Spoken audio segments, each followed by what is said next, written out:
रामकृष्ण हरी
रूप पाहता लोचनी रूप पाहता लोचनी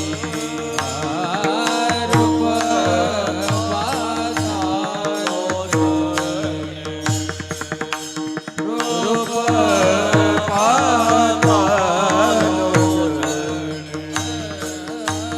रूप पाहता लोचनी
सर्व सुखाचे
कोणी सुना कोणी लेकी कोणी एकी सतंता कोणी एकी सतंता कोणी एकी सतंता कोणी सुना कोणी लेकी, कोणी एकी स्वतंत्र कोणी एकी स्वतंत्र कोणी एकी स्वतंत्र कोणी सुना कोणी लेकी कोणी एकी सतंता कोणी एकी सतंता कोणी एकी सतंता कोणी सुना कोणी लेकी, कोणी एकी स्वतंत्र कोणी एकी स्वतंत्र कोणी एकी स्वतंत्र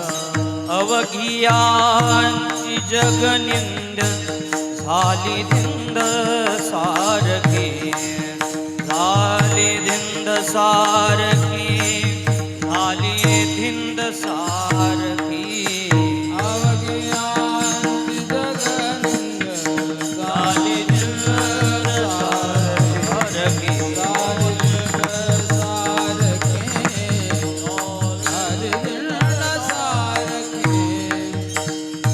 अवघ्या अवघ्या तोरा विनावरा माय बापा वरा माय बापा विनावरा माय बापा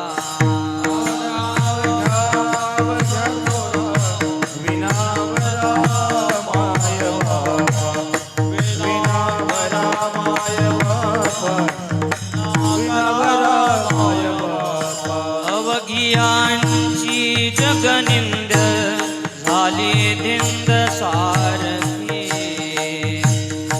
धिंद सारखी झाली धिंद सारखी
कोणी सोना कोणी लेके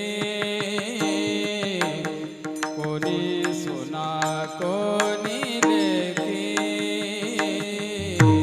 कोणी सोना कोणी लेकी कोणी सोना कोणी लेकी कोणी सोना कोणी लेके कोणी सोना कोणी लेके कोणी सोना कोणी लेकी कोणी सोना कोणी लेकी कोणी एकी सतंता कोणी एकी स्वतंता अवघ्याचे जगनिंद्र अवघ्याचे जगनिंद्र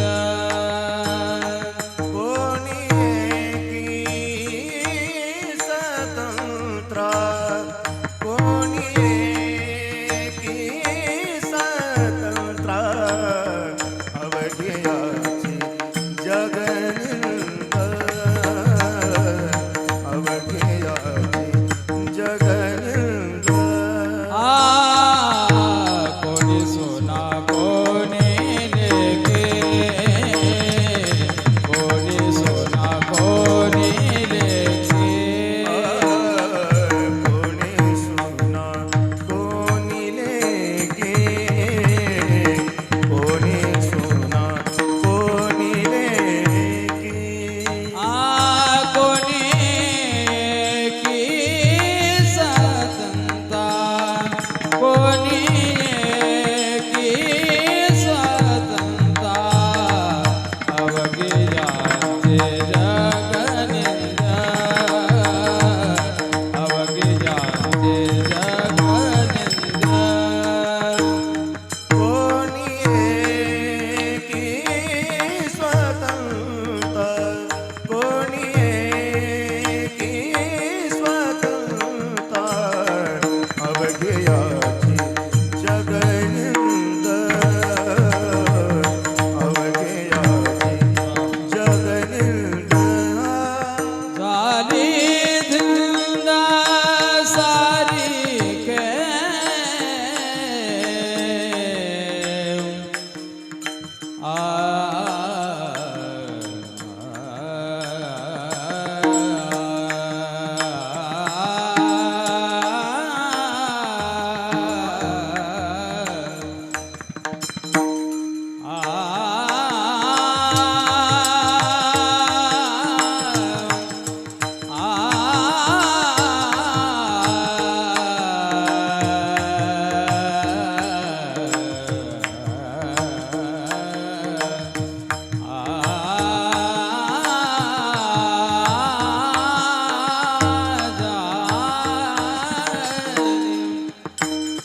झाली दिलना सारखे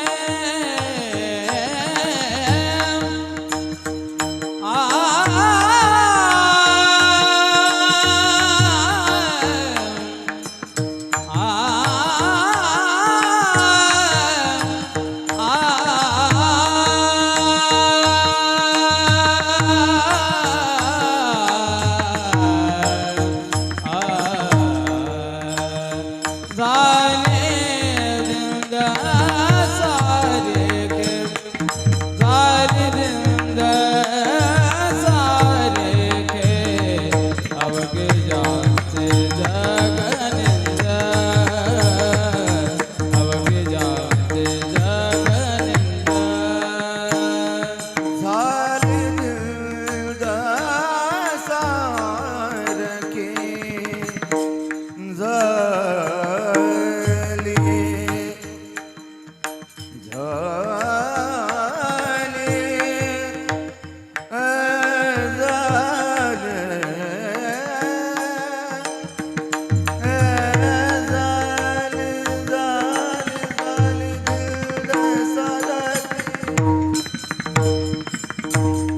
झाली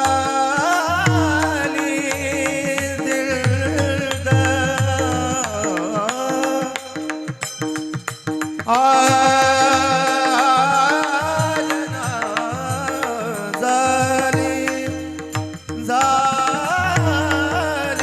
झाली दसारखी सारे सारे जगनिंद अवघ्या जगनिंद जगनंदा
कोणी सुना कोणी लेकी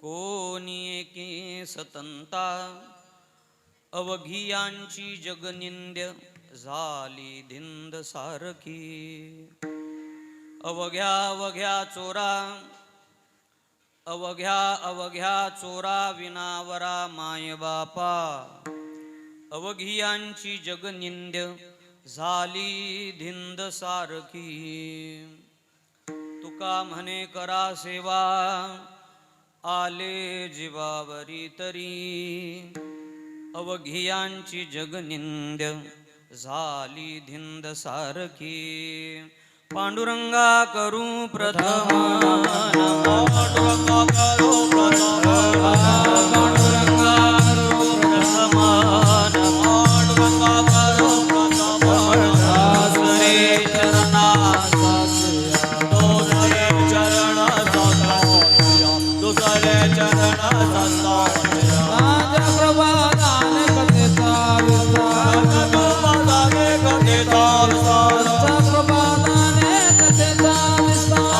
प्रभादाने कथेचा विस्तार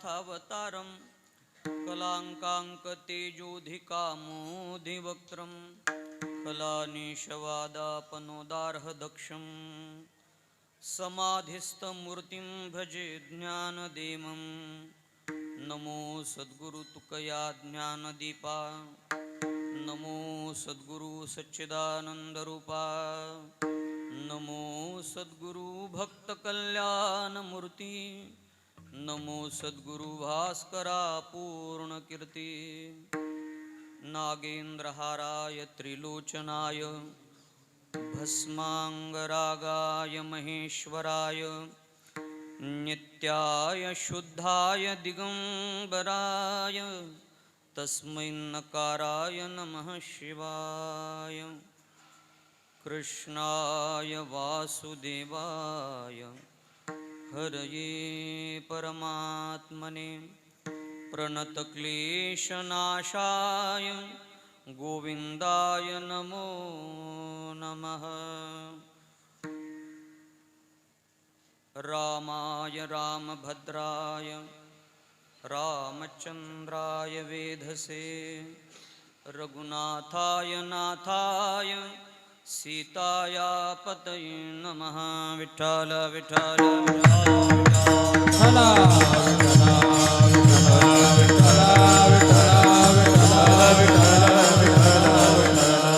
कोणी सुना कोणी लेकी कोणी एकी सतंता अवघियांची जगनिंद झाली धिंद सारखी माझी वाणी तुझे वर्णी गुण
सतंता अवघियांची जगनिंद झाली धिंद सारखी.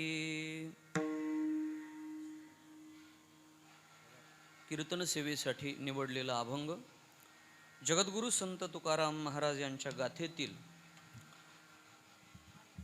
गोकुळातील निरनिराळ्या प्रकाराने परमेश्वराकडे जाऊ पाहणाऱ्या गवळणींचं निरीक्षण करणारा आहे आणि मग त्या गवळणींचा आध्यात्मिक प्रांतातला अधिकार तुमच्या माझ्या प्रत्येक सामान्य जीवाच्या धानी यावा हा अट्टहास आहे आणि त्यासाठी जगद्गुरु तुकाराम महाराज गवळणींचा पारमार्थिक प्रांतातला अधिकार सांगण्यासाठी प्रपंचाची भाषा निवडतात. विठ्ठल विठ्ठल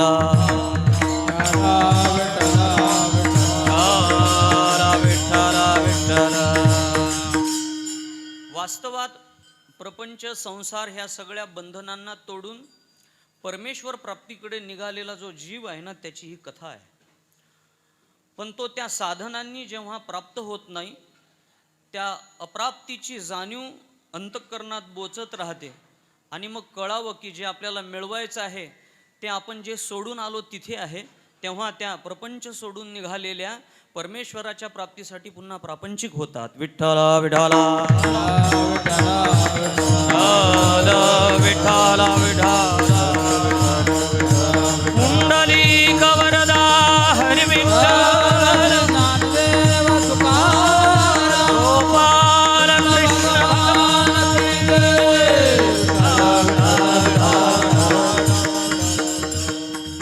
जगद्गुरु तुकाराम महाराज सामान्यपणे स्त्रीच्या संबंध जीवनामध्ये येणाऱ्या 3 भूमिकांचा इथे महत्त्वाने नामोल्लेख करतात.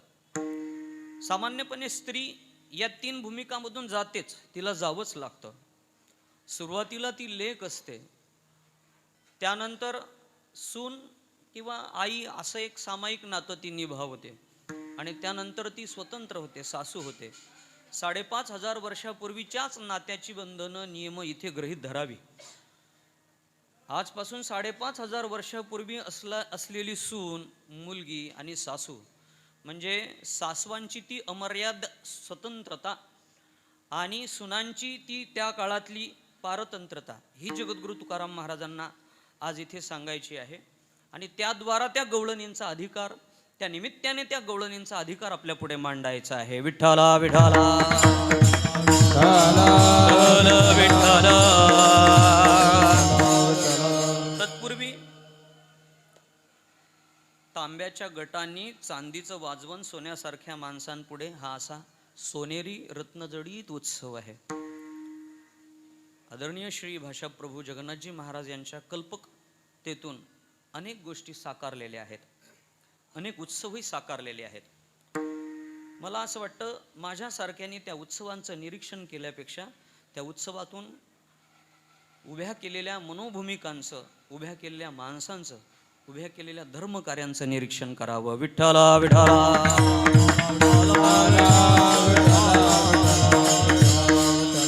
साधू ज्या दिवशी समाजाभिमुख होतो ना, त्या दिवशी त्याचे समाजावर इतके उपकार असतात, ते आपण प्रत्येकाने मानलेच पाहिजेत.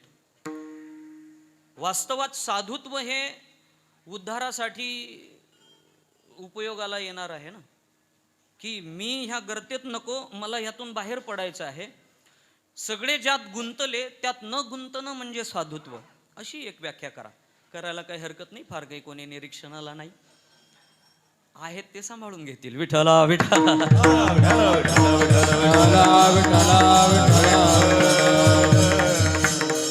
म्हणजे सांभाळा असं म्हणायचं नाही, सांभाळलं तर हरकत बिलकुलच नाही. विठ्ठला.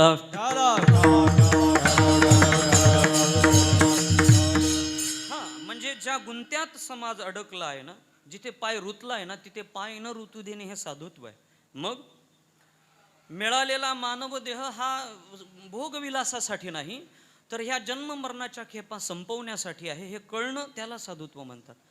आणि मग तो साधू तिकडेच निघाला पाहिजे. मग त्याने आपल्या अवतीभोवतीचं सगळं बाजूला फेकून तिकडे गेलं पाहिजे, देवाकडे जाणं अपेक्षित आहे. पण ना, वारकरी संप्रदायाचा साधू इतर संबंध संत परंपरा पंथापेक्षा निराळा आहे ना. तो ना उद्धाराकडे जाण्याआधी लोकांकडे गेला आणि मग एकटं जाण्यापेक्षा सगळ्यांना घेऊन निघण्याचा विचार केला. मुक्तच व्हायचं. म्हणजे उदाहरणच द्यायचं झालं तर साधूची प्रत्येक कृती किती उपकारक असते. प्रातस्मरणीय सावळाराम बाबांनी या जागेचा, या वास्तूचा संकल्प केला नसता तर आता वारीला येणारा प्रत्येक व्यक्ती वारीला आलाच असता, सांगता येत नाही. आदरणीय महाराजांनी सांगितलं इथे व्यवस्था आहे म्हणून आपण येतोय. असल्याही पाहिजेत व्यवस्था, कारण आपल्याला अवस्थेकडे जायचं आहे तर त्याची प्राथमिक स्थिती व्यवस्थाच आहे. कधी कधी आपण गडबडून जातो, अवस्था आणि व्यवस्थांच्या भानगडीत पडून कधी कधी व्यवस्था लाथाडून अवस्थेकडे जात राहतो आणि वास्तविक ते सगळं सांगताना व्यवस्थांची अपेक्षा धरतो. विठ्ठला विठ्ठला.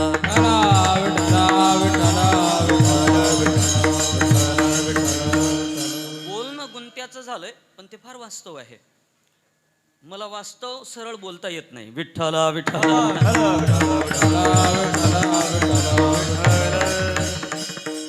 नक्की आपण सगळे ना गुरुप्रेमी लोक आहोत. म्हणजे मला सावळाराम महाराज बघताना माझ्या गुरु महाराजांची आठवण येते. ह्या अगदी अगदी इथे विसावले आहेत, चंद्रभागेच्या तीरावरती. ते गुरु, तो साधू काय उपकार करतो हे काही भाषेत सांगण्याची, म्हणजे त्याला भाषा तरी कुठे आहे, ते वर्णनात येत आहे, शब्दात येत आहे. तरी सुद्धा त्यांच्याबद्दल नितांत श्रद्धा अंतःकरणात उत्पन्न व्हावी यासाठी वारंवार कीर्तनकार तसा काथ्याकूट करत असतात. विठ्ठला विठ्ठला.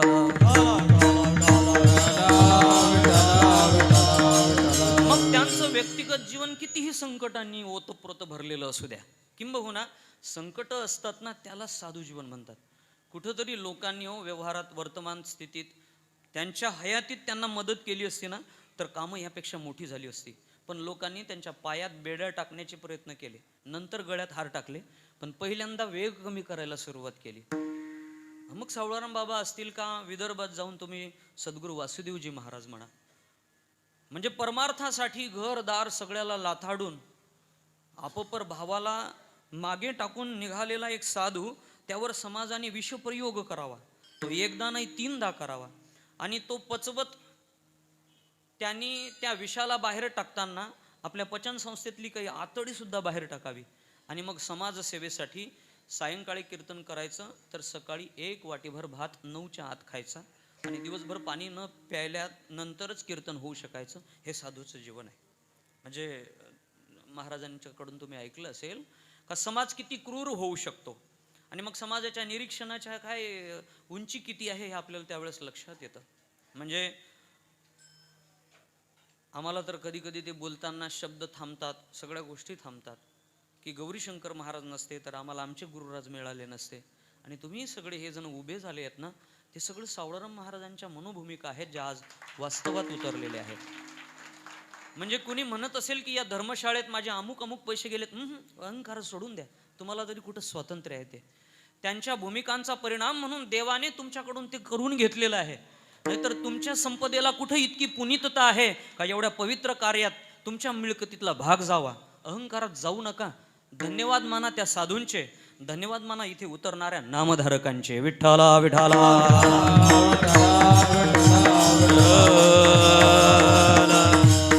म्हणजे ह्या धर्मशाळेबद्दल बोलण्याची गरजच नाही, पण धर्मशाळांबद्दल बोलण्याची गरज नाही असं नाही ना, म्हणून बोलतोय.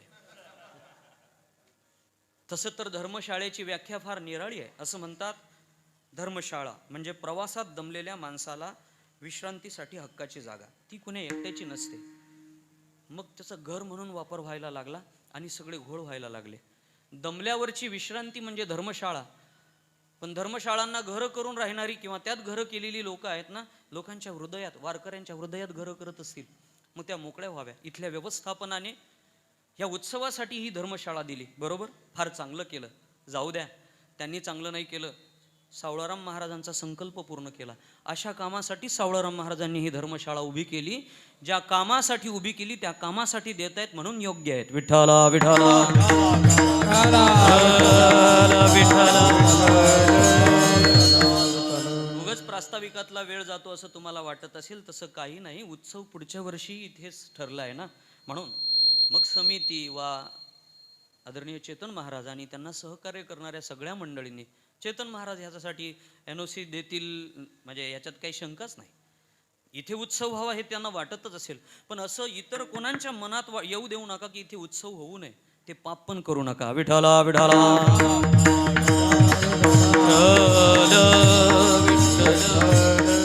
कारण एका साधूने केलेल्या संकल्पाच्या आड येण्या एवढं पाप दुसरं कोणतंच नाही. पुण्य मिळवता येत नाही, आपण फार दुबळे आहोत. म्हणून मिळतंय ना ते सहजगत्या पाप टाकून घ्या हो जोडीत, कारण ते फार महाग आहे आणि बाजारात कोणतंच दुकान थाटलेलं नाही जिथे तुमच्या द्रव्याला वेचून ते मिळेल. म्हणून जरा सावध आणि गांभीर्याने राहा. अर्थात या व्यवस्थापनाने, इथल्या ट्रस्टने या उत्सवासाठी एवढ्या महत्त्वाच्या दिवशी दिलेली ही धर्मशाळा नक्की कीर्तनात सांगण्यासारखी आहे आणि कीर्तनकारात चर्चेसारखी आहे. ती वाचू इथे मिळत राहावी आणि तुम्हा आम्हाला न मिळणारा आनंद, कीर्तनकार तुम्हाला आनंद देतो 2 तासपर्यंत. या भूमिकाने तुम्ही कीर्तनात बसता, काय विचार घेऊन बसलात हा? जे दररोज 2 तास आनंद देतील अशी लोक ज्यांना वाट पाहतात ते इथे आनंद घेण्यासाठी येतात. विठ्ठला विठ्ठला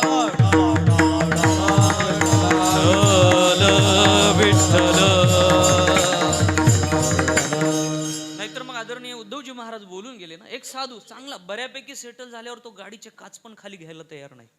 इतका संकुचित झालाय. गरज पण नाही महाराज, कारण दिवसातून 3 निमंत्रण असताना तुमच्या उगाच काही तुम्ही बनवता त्या प्रकारांच्या जेवणाची निमंत्रण घेण्यात उपयोग तरी काय, किंवा तुमच्या प्रपंचाच्या गोष्टी ऐकण्यासाठी त्यांनी आपला वेळ द्यावा तरी का?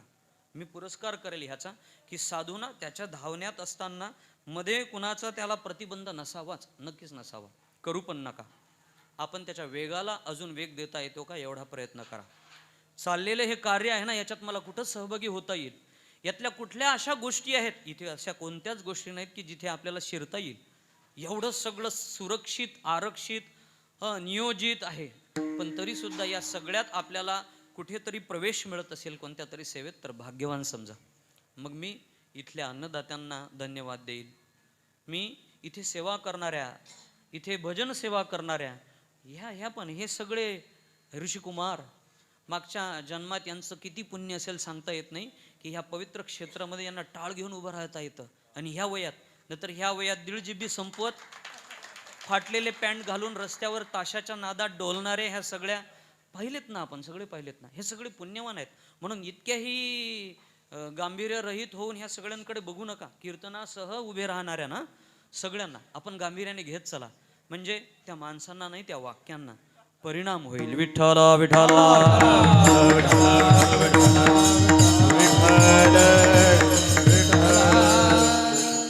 मी तसंही बोललो होतो की हे कीर्तन मला नको, मग कीर्तनच नको असं गृहीत धरून ते बोलत होते. कीर्तनच नको असं म्हटलं नाही, आजचं कीर्तन नको, कारण हे हिशोबाचं कीर्तन असतं. ज्याने त्यांनी जी सेवा दिलेली आहे ते मी कुठेही गेलो तरी करतो तो भाग निराळा, पण तरी आजचं कीर्तन मात्र त्या अपेक्षांनी असतं. पण त्यांनी कधी कुणाचं ऐकलंय ते आपलं ऐकतील, आणि म्हणून आम्ही पण आता तेवढंच करतोय, सांगतील ते ऐकायचं. विठ्ठला विठ्ठला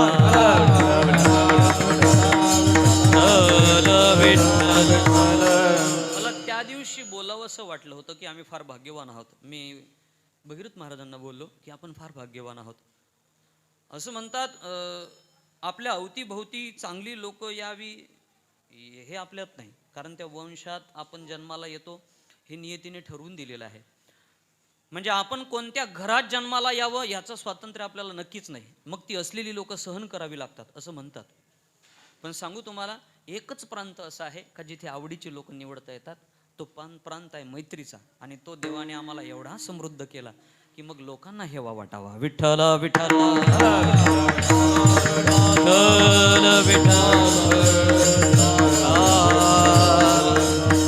म्हणजे त्या गोपाळांची जी स्थिती होती ना, की ती स्थिती आज आम्हा सबंध गोपाळांची आहे. की तुझी ये संगती झाली आमोचे, झाले आमोचे, झाले आमोचे, तुझी ये संगती झाली आमोचे निश्चिंती झाली आमोचे तुझी संगती झाले आमोचे, निश्चिंते झाले आमोचे, निश्चिंते झाले आमोचे, निश्चिंते झाली आमोचे झाली आमोचे निश्चिंती झाली आमोचे.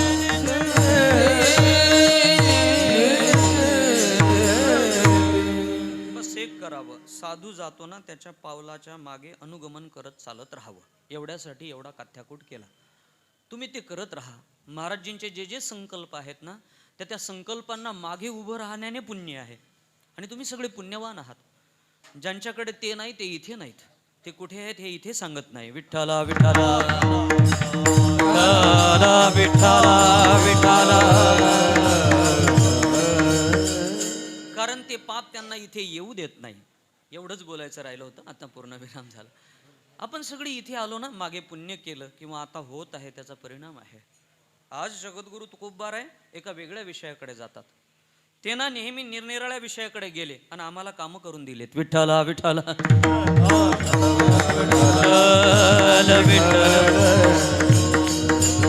आज जगद्गुरु तुकोबाराय गोकुळातील गवळणींचं निरीक्षण करतात. आणि निरीक्षणानंतर त्यांच्यातल्या तो भक्तिभाव, ते आध्यात्मिकता जगद्गुरु तुकोबारायांना मोजायची आहे. असं म्हणतात, आध्यात्मिक लोकांची उंची काय खोली वगैरे मोजत बसू नये, बस त्यांच्या विचाराचं अनुगमन केलं पाहिजे. पण तुकाराम महाराज इथे करतायत, कारण असलं पाहिजे काहीतरी. आज जगद्गुरु तुकोबारायांना त्या गोपिकांचं निरीक्षण करायचं आहे. मग आपण अगदी गोपी म्हटलं की तिकडे जातो ना, की गोकुळात 5,500 वर्षापूर्वी ज्या गवळणी दही दूध विकायच्या, ज्या कृष्णाचं गाऱ्हाणं मांडायच्या, ज्या गवळणी कृष्णासोबत रास क्रीडा करायच्या, एवढ्या मोजक्याच गोष्टी देशभर माहिती आहेत. पण अनेक अनेक गोष्टी अशा आहेत का ज्या माहिती व्हायला पाहिजेत आणि त्यासाठी वारकरी संप्रदायाची कीर्तन आहेत, विशेषतः काल्याची कीर्तन आहेत. म्हणून नित्य आपण बोलतो तसा सोडून जरा त्यातील काही शंकांचं पण निरसन केलं पाहिजे. संतांनी सांगितलं व्युत्पत्ती अशी आहे का गोपी म्हणजे काय स्त्री का? नक्की नाही. मी 1998 साली कौंडण्यपूरला आध्यात्मिक शिक्षण करायला गेलो आणि त्यावेळी तिथे एक कलेक्टर आले होते आणि ते कलेक्टर म्हणजे एक ऑफिसर असं बोलू शकतो अजून माझा विश्वास बसत नाही. ते बोलले महाराजजी मला ना वारंवार स्वप्न पडतात. कलेक्टर म्हटल्यावर काम खूप असतं, काम खूप असलं की झोप चांगली लागते, त्यामुळे स्वप्नांना जागा उरत नाही.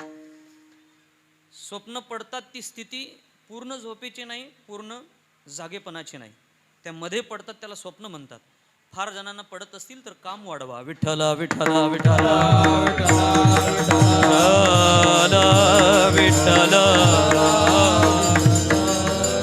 किंवा जागेपणी एवढी स्वप्न बघा आणि एवढ्या त्याच्या पाठीमागे लागा का रात्री झोपल्यावर झोपच मिळावी त्या स्वप्नांच्या पूर्ततेसाठी, भलती स्वप्न पडू नये.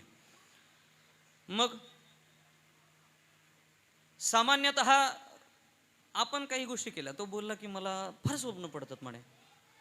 एक क्लास 1 ऑफिसर, त्याला किती काम असतं हे आपल्याला अंदाज पण आहे. हो, तेवढं काम आहे आपल्याला, काम कोण कोण करतं एवढं बघण्याचं, बाकी काहीच नाही. मग इतकं काम करतणारा व्यक्ती तरी सुद्धा स्वप्न पडत होती आणि मग म्हणत होता की मला का कुणास ठाऊक मी अजून एकही माऊलीची वारी केलेली नाही, एकही वारी केली नाही, आणि तरी मला वारंवार त्या स्वप्नांमध्ये वारी का दिसते, सोहळा का दिसतो. आणि मग त्यावेळी तिथे असणाऱ्या धुरीरांनी उत्तर दिले की जर तुम्ही आतापर्यंत वारीच अनुभवली नाही आणि स्वप्नात जर वारी येत असेल तर तुम्ही मागच्या जन्मातलं स्मरण करत आहात. याला शास्त्रीय भाषेत जातीस्मर असं म्हणतात. असं म्हणतात जोग महाराज जातीस्मर होते आणि ते सांगायचे मी मागच्या वेळी माऊलीच्या पालखीचा भोई होतो. भोई जातीस पूर्व जाती स्मरती इति जाती स्मरहा अशी आलाय ना व्युत्पत्ती. नंतर हरिण झालेलं, त्यानंतर जडभरत झालेला, भरत जातीस्मर होते, त्यांना मागच्या जन्मातलं पूर्ण ज्ञान होतं. तसं या जातीस्मरतेचा परिणाम म्हणून आपण मागे आम्ही तिकडे विरारला आलो होतो, विठ्ठलनाथ संस्थानला महाराजी, आणि तिथे आप्पासाहेब सामंत राम नाईकांचे मित्र होते. त्यांनी मला एक इंग्रजी पुस्तक दिलं होतं. वाचता आलं नाही तेव्हा, म्हणजे आताही आलं नसतं, पण भाव कळला. 5 पुनर्जन्माच्या कथा आल्या होत्या, बाहेर देशातून छापून आलं होतं. मिळालं तर वाचा, आणि त्यांचा पण त्यावर विश्वास आहे. मग त्या व्यक्तींनी त्या लोकांनी काय काय केलेलं हे सगळं इतक्या कमी वयात सांगणं म्हणजे शास्त्राने मांडून ठेवलेल्या अनेक कल्पना ह्या अतिशय वैज्ञानिक आहेत. आपल्या संस्कृतीने साधू पुरुषांनी दिलेल्या गोष्टी अतिशय वैज्ञानिक आहेत. बऱ्याचदा आता कुंभमेळ्याचा काळ आहे आणि तिथे ना परवाच एक पोस्ट वाचली की लोक त्रिवेणी संगमावर स्नानाला जात आहेत म्हणे, पण किती वेडे आहेत. दिसतात तर 2च नद्या, मग त्रिवेणी का म्हणतायत. विठ्ठला विठ्ठला विठ्ठला. दिसतात तर 2च, आणि बघा ना तुम्हाला तरी काय दिसतं, कोण कोण दिसतं नद्यांमध्ये म्हणतो. काय दिसतं, एक तर यमुना मैया दिसते आणि दुसरं गंगा माता दिसते. गेलेल्यांनी सांगा तिसरं कुठं दिसते का काही. न गेलेल्यांनी भानगडी करू नका, कारण न गेलेलेच भानगडी फार करत राहतात. नाही दिसत ना, नाही दिसत, नाहीच ना, वरपंगी पाहता नाहीच.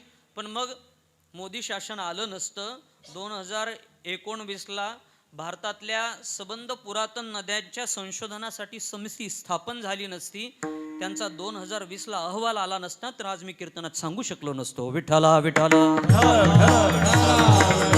विठ्ठला विठ्ठला. भारतातील पुरातन नद्यांसाठी एक समिती स्थापन झाली 2019ला, आणि 20ला तिचा अहवाल आला.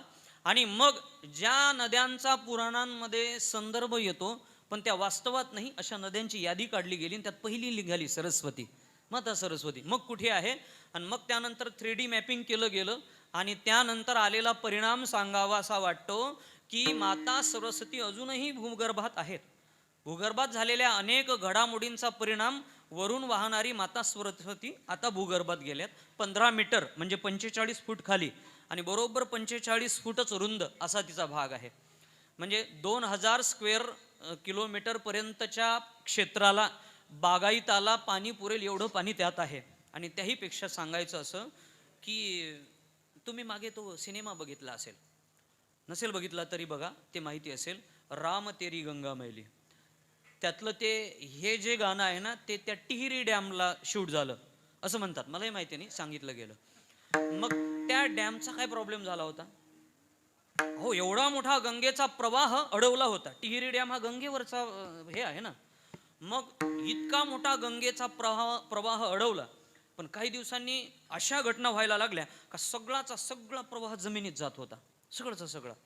सगळं पाणी जमिनीत जायला लागलं तर याचे परिणाम भयंकर येतील. भूगर्भात वेगळ्याच काहीतरी घडामोडी घडतील आणि आहे त्यापेक्षा भलतं बिघडून जाईल. वैज्ञानिकांना, संशोधकांना फार प्रश्न पडायला लागले आणि मग त्यात गरम शिसं ओतून ते बंद केलं गेलं. कशासाठी सांगतोय का त्या सगळ्या पट्ट्यामध्ये असा सच्छिद्र खडक आहे का पाणी जमिनीत मुरतं. मग गंगा आणि यमुना विचार केला तर ह्या फार मोठ्या नद्या आहेत आणि या नद्यांच्या पुरांचा परिणाम आपल्या देवापर्यंत पोहोचला आहे ना. म्हणजे इंद्राच्या मनात ज्यावेळेस वाईट आलं ना, त्यावेळी त्याने पाण्याने बदला काढायचा ठरवला. त्या काळात पाणी जास्त सोडून बदला काढायचे, आता थांबून काढतात. विठ्ठला विठ्ठला विठ्ठला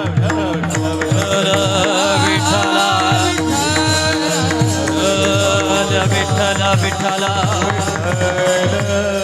मला एकाने हेही विचारलं होतं. तुम्ही म्हणाल तुम्हाला सगळे का विचारतात, मला सांगायचं असतं विठ्ठला विठ्ठला विठ्ठला. ठीक आहे म्हणे, तुम्ही तुमच्या कृष्णाचं इतकं उदात्तीकरण चालवलंय, हरकत नाही, पण असं कसं होईल हो का 250 घनतेचे ढग एकसारखे कोसळतात त्यावेळी ढगफुटी होते असं म्हणतात, आणि मग ढगफुटी झाल्यावर नुकसान होणार नाही असं कसं? म्हटलं नुकसान झालं नाही हे तुला कोणी सांगितलं? झालं, पण भक्तांचं नुकसान होऊ दिलं नाही. गोवर्धनाला पर्वतासी हात लाविला अनंते, महाराज बोलतात तो जाये वरुते आप्याप. गोवर्धननाथांनी सुरक्षा केली.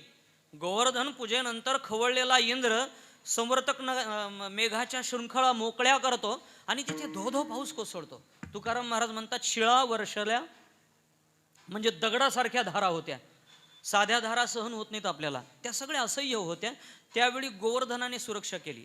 पाळेकर बंधूंनी एक लिहिलंय, ते निसर्ग शेतीवाले, ते बोलतात गोवर्धन मुळात बनवला असा होता की गोकुळ प्रदेश हा सगळा गोपाळकांचा प्रदेश, गाई आणि दूध याचा व्यवसाय करणाऱ्यांचा प्रांत, आणि त्यामुळे त्यांनी काय केलं की गाईला जे टाकलं गेलेलं वैरण असतं ना, साधारणपणे त्या काळात गवत टाकलं जायचं आणि ते लांबट ठेवायचे, आता कट करून टाकतात, पण ते लांबट गवत गाई सगळंच खातात असं नाही, त्यातलं काही उरतं, आणि मग उरलेलं ते वैरण आणि गोमय याला साठवण्यासाठी सगळ्या गावांनी मिळून एक कोणता तरी जागा निर्धारित केलेली असायची, कारण घरात ते राहू नये, फार काळासाठी, काही काळासाठी ते ठेवत असायचे. आणि मग माती, गोमय आणि गवत यापासून बनलेला होता गोवर्धन असं त्यांचं म्हणणं आहे. अध्यात्मशास्त्र सांगतं तो वैकुंठातून आलेला भाग आहे. 52 प्रकारच्या वनांनी सजलेला गोवर्धन आणि गोवर्धनच्या अवतीभोवतीचा प्रदेश भगवान परमात्म्याचं हृदय आहे, आणि म्हणून तो तिथे क्रीडा करण्यासाठी आला. विठ्ठल विठ्ठल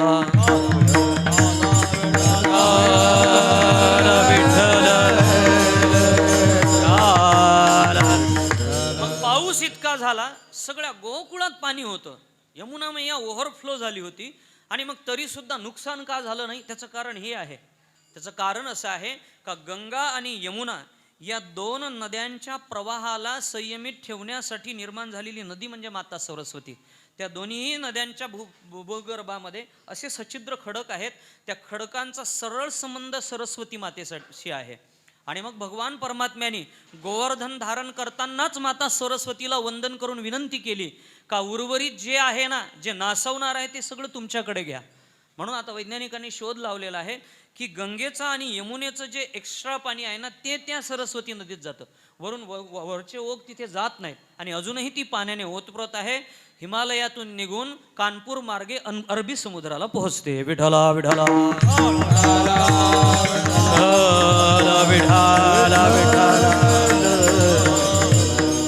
म्हणजे कृष्ण नीती फक्त नीती आहे, व्यवहारासाठी आहे असं नाही, ती वैज्ञानिक आहे. ती त्या काळातच फक्त उल्लेखनीय होती असं नाही. आजही कृष्ण सांगायला गेलो ना तर जीवन समृद्ध होतील. त्या कृष्णाबद्दल ललायित झालेल्या प्रत्येक इंद्रियाने ललायित झालेल्या त्या वृत्तीला गोपी असं म्हणतात. गोभी इंद्रियैभी भक्तिरसम पिबती इति गोपी. प्रत्येक इंद्रियाने, गो नाम इंद्रिय, प्रत्येक इंद्रियाने भक्तिरसाचं पान करणारी वृत्ती म्हणजे गोपी. वृत्ती म्हणजे गोपी. मी कशासाठी सांगत होतो की ते म्हणत होते की मी प्रत्येक वेळी सोहळा बघतो, सोहळा माझ्या डोक्यात नाही, सोहळा मी बघितला नाही, पण मी पुरुष आहे आणि वारंवार मला का वाटतं की मी स्त्री आहे. अर्थात ही वृत्ती आहे. गोपी म्हणजे स्त्री आणि पुरुष नाही, भेद करू नका. परमेश्वराशी अनुरक्त झालेली वृत्ती म्हणजे गोपी आणि त्या गोपींचं या अभंगात वर्णन आहे. विठला विठला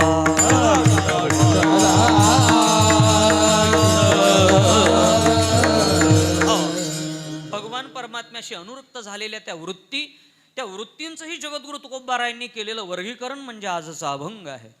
सामान्यपणे मी बोलून गेलो, स्त्री आपल्या जीवनात 3 भूमिका वठवत असते. अगदी सुरुवातीला ती मुलीची भूमिका वठवते, त्यानंतर सुनेची भूमिका, आईची भूमिका वठवते आणि त्यानंतर सासूची भूमिका वठवते. छान आहे, तिन्ही भूमिका ह्या निभावल्या तर तिन्ही भूमिकांनी त्या उपकारक ठरू शकतात. अगदी सुरुवातला ती मुलगी असते ना, त्या काळात तिचं वावरणं, त्या घरात ना लक्ष्मीचा वास असतो. आणि बघा अजूनही ज्या घरात मुली नाहीत ना, त्या घरात जरा कोरडेपणा वाटतो. ज्यांच्या घरात मुलं मुली नाहीत ते तर कोरडेच आहेत, पण मुली नाहीत ते फार कोरडे आहेत. विठाला विठाला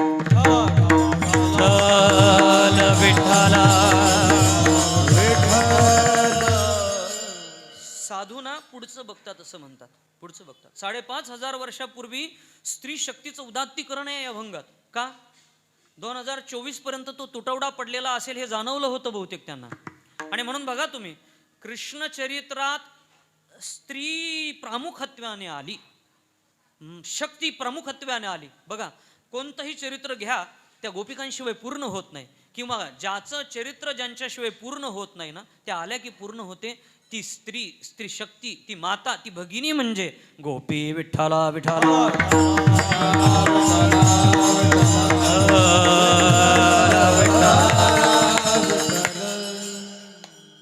तीन भूमिका वठवतात.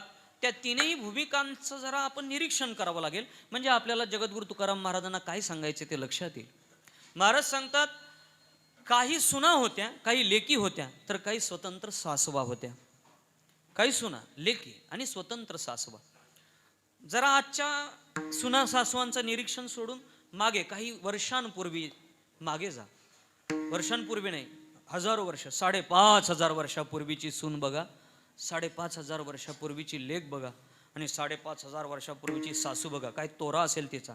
आताही अजून काही काही त्याच तोऱ्यात आहेत. बघितल्यावर आपल्याला सोसवत नाही ह्यांचं कसं होत असेल, तर मग त्या काळातल्या किती पॉवरफुल असतील महाराज. त्यांनी म्हटलं ते करायचं. म्हणजे माझ्या घरात एखादी वस्तू आहे आणि ते जर सुनेने हो म्हटलं तरी ही नाही म्हणून नाकारते आणि नंतर हो म्हणून देते, ही तिची मानसिकता. त्या मानसिकतेला सासू म्हटलेलं आहे. अगदी एकाधिकारशाहीच्या मानसिकतेने परिपूर्ण ओतप्रोत असलेली स्त्री म्हणजे सासू. विठ्ठला विठ्ठला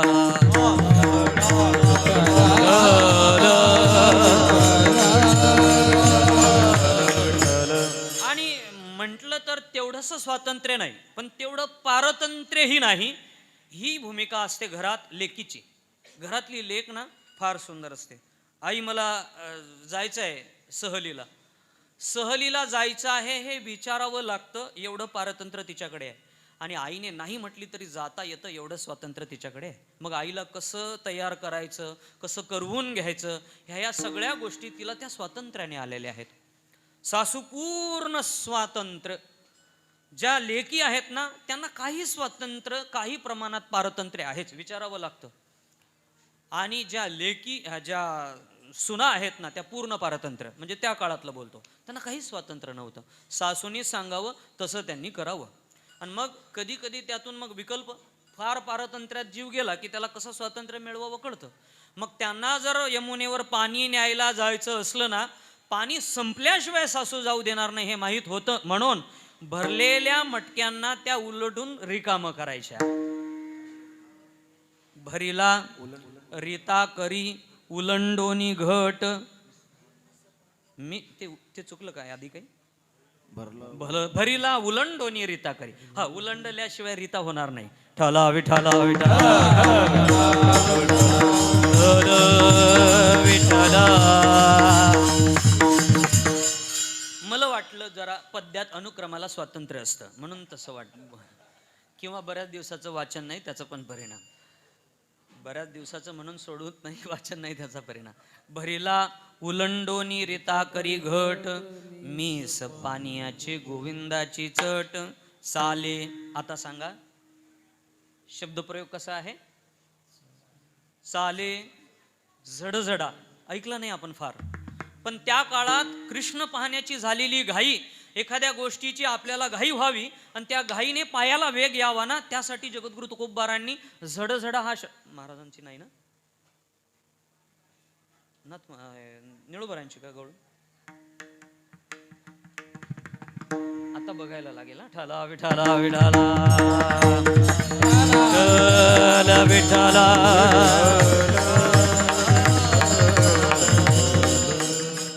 आपल्यालाच कळायला पाहिजे कीर्तन पंढरपुरात सकाळचं काल्याचं, तरी मग साले झडझडा. अहो महाराज, ती झडझडा चालत होती का? तिच्या अंतःकरणात परमेश्वराच्या भेटीची इच्छा आहे. म्हणजे आपली इच्छा मारून सासूच्या इच्छेने जगणं एवढं पारतंत्र त्यांच्याकडे होतं, आणि मग त्यात ऑप्शन काढून निघणे. या तीनही वृत्ती जगद्गुरु तुकोबारायांना आपल्या पुढे मांडायच्या आहेत, पण मांडत असताना स्वातंत्र्य पारतंत्र या अंगाने मांडायचे आहेत. महाराज म्हणतात अशाच काही गवळणी होत्या, पण परमेश्वराच्या प्राप्तीसाठी निघालेल्या जीवानी कोणत्या कोणत्या साधनांचा अंगीकार करावा त्यासाठी काही स्पेसिफिक साधनं सांगितलेली आहेत. मग कुणी कर्म मार्गाने त्याच्याकडे जातं, कुणी भक्ती मार्गानं जातं, कुणी ज्ञान मार्गानं जातं. महाराज म्हणतात या गवळणीही काही ज्ञान मार्गाने परमेश्वराचं अनुगमन करत होत्या, काहींनी त्याला प्राप्तीसाठी भक्ती नामाचा मार्ग अवलंबिला, आणि काही ज्ञानाने त्याचं अवलोकन करत होत्या. विठ्ठला विठ्ठला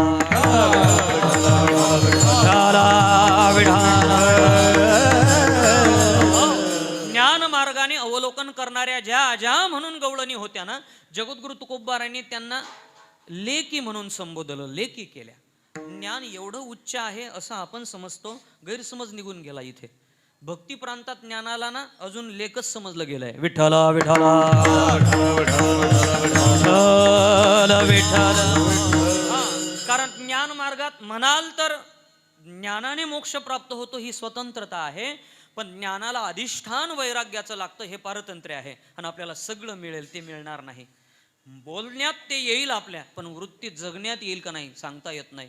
आणि ते वैराग्याशिवाय ज्ञान साधना टिकत नाही. विरक्ती वाचोनी कही ज्ञानाशी तगनेची नाही, हे विचारोनी ठाई ठेविले देवे. म्हणजे ज्ञानाची साधना ही काहीशी स्वतंत्र काहीशी परतंत्र आहे.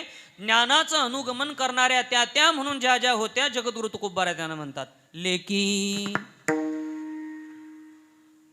त्यानंतर कर्म ही अशी साधना आहे की परमेश्वरापर्यंत घेऊन जाईल, पण कर्म मार्ग एवढा बिलिंदर मार्ग आहे ना, तुम्हाला सांगतो की त्या करत असताना पुण्यासाठी केलेल्या गोष्टी कधी पापाचं ओझं मानगुटीवर टाकून जातील सांगता येत नाही. आणि म्हणून जगद्गुरु तुकोबाराय काळाला घाबरत नाहीत, आणि कर्माला घाबरून देवाला विनंती करून त्यापासून पिच्छा सोडवण्याची विनंती करतात. मज सोडवी दातारा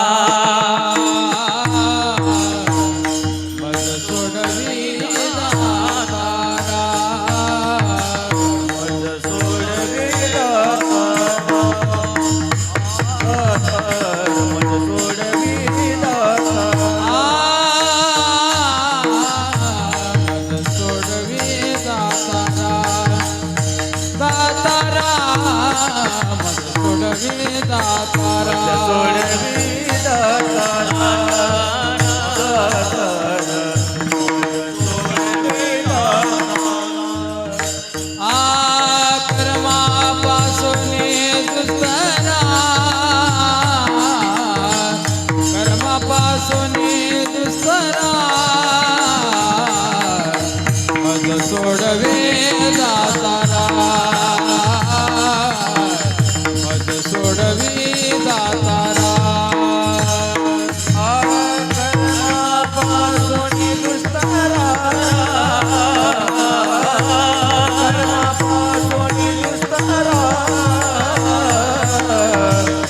सोडविला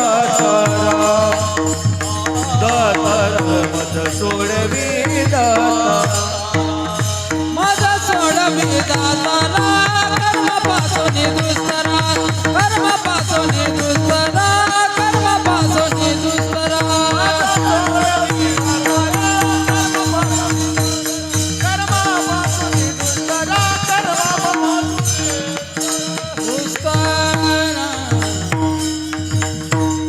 मग कर्म दुस्तर आहे, तुमच्या माझ्या सगळ्यांच्या पलीकडचं आहे. त्याने ठरवलेलंच प्राप्त होईल सांगता येत नाही. महाराज म्हणतात कमालीचं पारतंत्र्य आहे. त्यासाठी आपल्याला अनेक पुरावे आहेत, पण तिकडे गेल्यापेक्षा आपण जरा इकडेच जाऊयात. महाराज कर्ममार्ग पूर्ण पारतंत्र्य आहे आणि 5,500 वर्षापूर्वीची सूनही पूर्ण पारतंत्र्यात होती. तिला कुठं स्वातंत्र्य होतं? म्हणजे आज सून म्हटल्यावर ते लक्षात येणार नाही म्हणून 5,500 वर्षापूर्वीला अधोरेखित करतो. अधोरेखित मी जयवंत महाराजांकडून ना आपण वारंवार ते अंडरलाईन चुकीचं आहे ना. अंडर म्हणजे खाली नाही, मध्ये होते ना. अधोरेखितच बरोबर आहे. आपण ते अंडरलाईन झिगझॅग अंडरलाईन वगैरे म्हणत राहतो. इंग्रजी किती तोटकी आहे बघा. विठाला विठाला विठाला म्हणजे म्हणायलाच पाहिजे होतं तर मग डाऊन लाईन म्हणायला पाहिजे होतं. जाऊ दे आता, उगाच इतक्या डाऊन जायचं गरज नाही. त्याला अधोरेखित करा. 5,500 वर्षापूर्वी सुनेचं कसं जीवन असावं, पूर्ण पारतंत्र्य. महाराज म्हणतात कर्माची साधना तशीच आहे, पण ह्या सगळ्या उपांगांना सोडून कशाचीच गरज नसताना परमेश्वर प्राप्त करता येतो. तेवढं स्वातंत्र्य फक्त भक्तीतरचं आहे ना. ती साधना फक्त भक्तीचीच आहे आणि मग ती साधना संप्रदायाने शिरोस्थानावर घेतलेली आहे. आणि म्हणून बघा की त्या साधनेने अधिकारी अनधिकारी, विरक्त आसक्त, ज्ञानी अज्ञानी, वयस्क लहान या प्रत्येकाला त्याच्यापर्यंत घेऊन गेलेलं आहे. प्रत्येकाला. मग अगदी वयाचाच विचार केला तर ध्रुव, आणि मोठेच विचार अगदी वयस्कच विचार केला तर मग वाल्मिकजीपर्यंत. या प्रत्येकाचा या साधनेने उद्धार केला, परमेश्वरापर्यंत नेऊन ठेवलं. पंढरपुरातली प्रसिद्ध कथा आहे. आमचे गुरु महाराज सांगायचे, मला फार आवडते. पंढरपुरात कर्माबाई नावाची एक विदुषी स्त्री राहत होती. मग काय करायचं? भक्ती मार्ग किती सुलभ आहे, सोपा आहे आणि काय प्राप्त करून देतो. काय करायची? प्रपंचाची सगळी कामं जसं गवळणी करत होत्या त्याच्या करिता संसाराचा धंदा नित्य ध्याती त्या गोविंदा वेधे वेधिल्या कृष्ण चंदा रात्रंदिवस समजेना. त्याचा वेधाने वेधून जाणे. कर्माबाईचं तसंच झालं होतं. कर्माबाई काय करायची? सगळी कामं करावी लागत होती. मग घर स्वच्छ करणे, केर भरणे, कपडे धुणे, भांडी धुणे, ही सगळी कामं करत असताना ते काम करतो असं त्यांना वाटतच नव्हतं. प्रत्येक कामाचं अधिष्ठान विठ्ठल होता. आणि मग त्यामुळे काम संपलं का ते काम संपल्यावर दुसरं काम सुरू करावं, याच्यामध्ये त्या कामाचा सगळा शीन भाग, ते जे त्यापासून मिळेल ते प्रत्येक गोष्ट परमेश्वराच्या चरणारविंदी समर्पित करण्याचा कर्माबाईचा नित्यनेम. मग घरातला केर भरला, केर घेतला आणि तो केराच्या ढिगावर टाकायला गेली. आणि केर ढिगावर टाकायला जात असताना शब्द निघायचे, पांडुरंगार्पणमस्तु.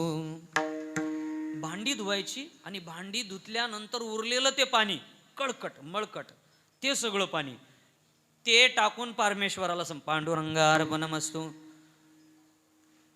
हा दृष्टांत त्यांनी ऐकायला पाहिजे का ताजच पाणी पाहिजे, विहिरीतलंच पाहिजे आणि ओढूनच आणलं पाहिजे? ठाला विठाला विठाला विठाला विठाला तसंच आणलं पाहिजे. भलता आणूही नका, पण नसताना घ्या ना. तो घेतो ना. कर्माबाईचं घेतलंय त्याने.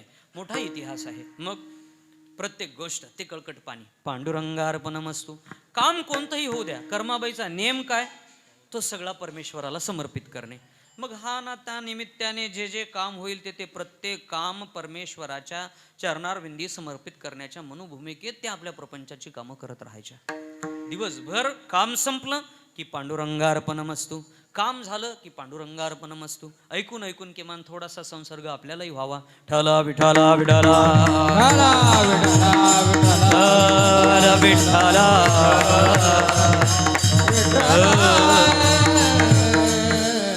तुम्ही म्हणाल अट्टहास का? फार महत्वाचा आहे. काही काम करण्याची ऊर्जा आपल्याकडे असते. ते काम होण्यासाठी नियती पण सहकार्य करते, पण झाल्यानंतर ना भलतंच भानगड मागे लागते, त्याचा अहंकार येतो. म्हणून ते देवाकडे सोडून देत जा, मोठ्या धोक्यातून आपण बाजूला येऊ. ते सोडत राहायचं किंवा लोकांमध्ये वाटत राहायचं. आपण केलेलं श्रेय लोकांमध्ये वाटत राहा, असा आनंद मिळेल का तुम्ही आतापर्यंत कोणत्याच भोगाकडून मिळवला नाही तेवढा. विठ्ठला विठ्ठला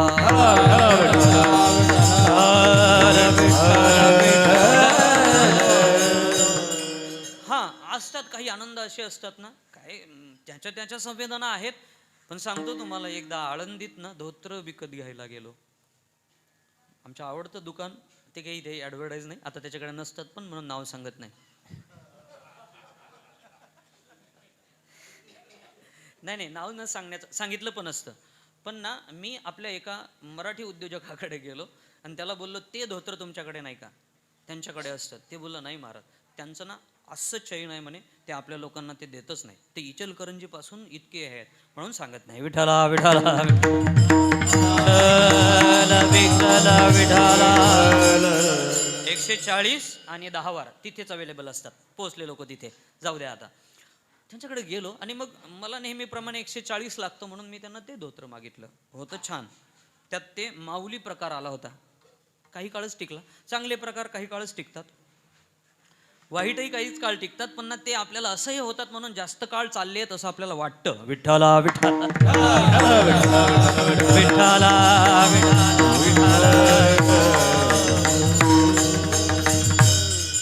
छान होतं. मी ते घ्यायला गेल्यानंतर काही साधक डोंगरावर साधना करत होते, शेखर महाराज, आणि मग ते सगळे ते पण धोत्र घ्यायला आले. पोरं होती नवीन, आणि मग दिसत होते हे डोंगरावर साधना. तुम्ही असं समजू नका कर बरं का की साधना दिसत नाही, म्हणून असंही करू नका की मी साधना करतोय आणि दाखवण्याचा दिसतं. ते आपण काय करतोय सहज दिसतं अगदी. जाणे जे देवी करणे सांगती ज्ञान. हो, तुमची देहबोली, तुमचं वावरणं, तुमचा आचार, तुमचा विचार, हो विचार आचार जाऊ द्या, तुमची देहबोली पण सांगून जाते. पै वसंताचे निर्गवने, झाडाचे निसाजेपणे, जाणी जे तेवी. फळांनी फुलांनी बहरलेली वनश्री जसं वसंताला सांगते ना, तसं त्याच्यातली मृदुता, नम्रता, आर्जव, मार्दव, तो आध्यात्मिक आहे, ज्ञानी आहे हे सांगतो. विठ्ठला विठ्ठला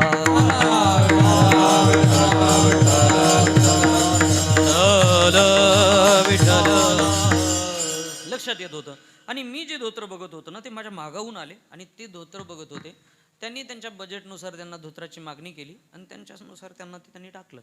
पण पोरांपुढे ना मी घेतलेली धोत्र, पाहिलेली धोत्र आणि त्यांनी ते पाहत असलेले धोत्र, यातला फरक जाणवला. म्हणजे आपल्याला असं वाटतं की मुलांना फरक जाणवत नाही, जाणवत असेल. ठला विठला विठला त्यांना ना त्या धोत्राचं आकर्षण होतं. म्हणून ना कधी आकर्षण हा असा विषय आहे ना, हातात असलेल्या वस्तू, व्यक्ती, पदार्थाकडून लक्ष विचलित करून अपेक्षित वस्तू व्यक्तीकडे जातं. मग हातातलं सुटून दुसरीकडे जात असेल तर ह्याचं आकर्षण त्या वस्तू व्यक्ती संदर्भाने असं समजायचं. मला असं वाटतं ना, आकर्षण आहे तीच वस्तू व्यक्ती हातात घ्या ना, भलत्याला हातात का मिरवता. मग हातात ते मिरवून ओझं घ्यायचं आणि दुसऱ्याकडे लक्ष द्यायचं. म्हणून लक्षही तिकडेच असू द्या आणि हातातही तेच असू द्या. बघा कसं करता येईल, मीही शिकतोय. ठला विठला विठला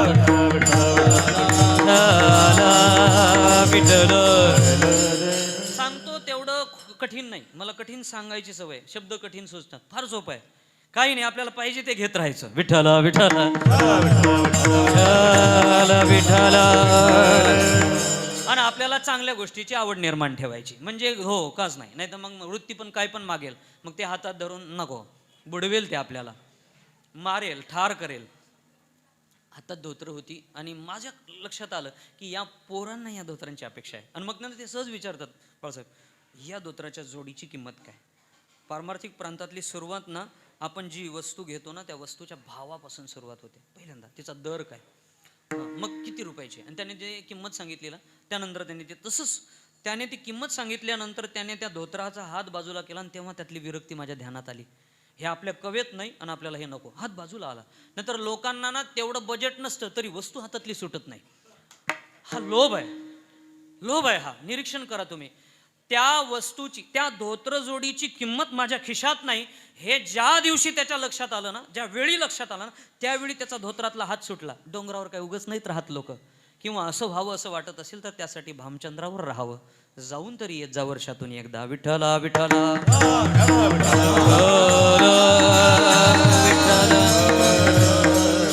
जे नकोय, जे गरजेचं नाही, जे पेलवत नाही, ते सोडण्यासाठी मोठमोठ्या क्षेत्रावर जाऊन या. नाहीतर मग क्षेत्रावर जाऊन आलेल्यांचं आहे का. विठ्ठला विठ्ठला सोडून दिलं. माझ्या लक्षात आलेलं लक्षात जरा उशिरा येतो पण लक्षात येतं माझ्या पण.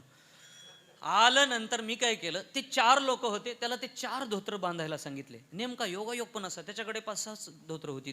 ती 4 धोत्र बांधली आणि ती धोत्र बांधलेली धोत्र मी त्यांच्याजवळ दिली. ते बोलले नाही महाराज, हे फार महाग आहे, आम्हाला जमणार नाही. पोरं किती सरळ असतात, जे आहे ते सांगतात. जे आहे ते न सांगणं, लपवणं, हे मोठं झाल्यावर शिकतात माणसं, किंवा ते शिकलं म्हणजेच मोठी झाली असं समजायचं. जोपर्यंत आहे तसं सरळ वागतात ना, समजायचे अजून बालक आहेत, वयाची बंधनं नाहीत. ठला विठला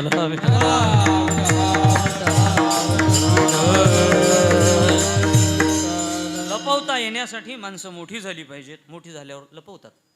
त्याला लपवता आलं नाही आणि ते बोलले नाही महाराज हे नाही. अरे म्हटलं हे तुमच्यासाठी आहे. मग एवढी पैसे आमच्याकडे नाही. म्हटलं तुला पैसे खर्च करावे लागणार नाहीत, तुम्ही जा. आणि त्या दुकानातून त्यांना मी बाहेर काढलं. ते बाहेर पडत असताना त्यांची जी नजर माझ्याकडे होती आणि त्यांच्या चेहऱ्यावर जी प्रसन्न होती ना, आतापर्यंत मला केलेल्या कीर्तनाच्या परिणामांनी भेटलेल्या लोकांनी मला तेवढा आनंद दिला नाही. इतकी छान झोप लागली त्या दिवशी. आणि म्हणून सांगतो, तुम्ही तुमच्यासाठी काही करत राहा, पण तुमच्यासाठी करत असताना तुम्हाला आवडलेलं जर दुसऱ्याला आवडत असेल ना, तर ते त्याला देऊन बघा. आनंद असा येतो ना, लाथाडून येईन तुमच्या मधल्या प्रतिबंधानं तुमच्यापर्यंत लाथाडून येईल. आणि मग सांगू का, हे मिळालेलं जीवन आहे ना, हे एवढ्यासाठीच आहे. भलत्या ठिकाणी घालवू नका. विठ्ठल